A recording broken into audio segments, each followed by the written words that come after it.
Happy Friday wapendwa, na leo tupige story kidogo huku tunaandaa hii mboga ya dagaa, bamia pamoja na viazi. Story ya leo ni kuhusu jina langu Lolo.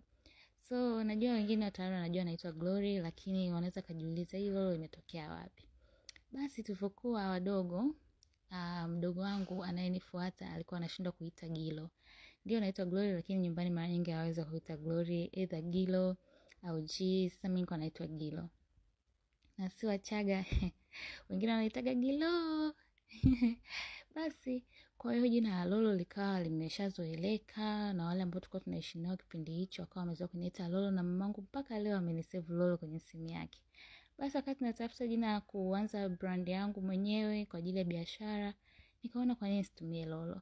Na so far so good, na mwenyewe nimelipenda, na ninaona jina simple lakini very unique.